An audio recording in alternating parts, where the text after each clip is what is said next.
పుష్పనే పుష్ప 1 అంత హిట్ అయితే పుష్ప 2 తగ్గేదే లేదు. తగ్గేదే లేదు ఎవరికి. అసలు అల్లు అర్జున్ టోప్ యాక్టర్ అన్నమా.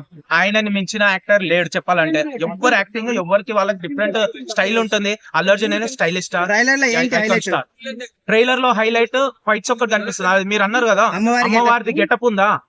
ఒకటి చెప్తాను, ఏది దిగపరిచినట్టు కాదు. నేను ఇట్లా ఒక టెంపుల్ కి వెళ్తాను, నాకంతే భక్తి ఉంది. కానీ మూవీ అన్నప్పుడు మూవీ లాగానే చూడాలి. దాన్ని పర్సనల్ గా తీసుకోవద్దు, పర్సనల్ ఏది జడ్జ్ చేయొద్దు.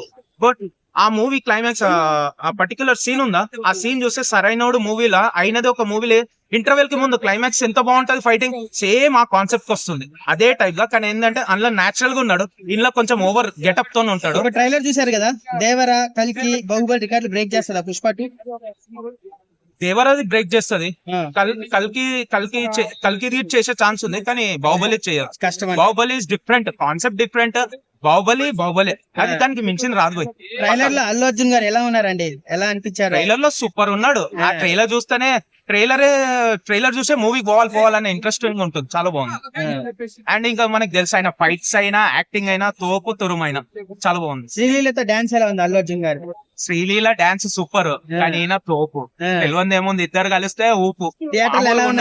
థియేటర్ లో మనం లేచి ఆడతామేమో పుష్పాలకి. నాకు ఎందుకంటే లాస్ట్ టైం బెటాయన్ చూసిన, బెటాయన్ లో రజనీకాంత్ ఆడడమే నాకు గూస్ బంప్స్ వచ్చినాయి. ఇక అల్లు అర్జున్ అయితే ఆడితే మాత్రం ఊపు వచ్చేస్తుంది మనకి.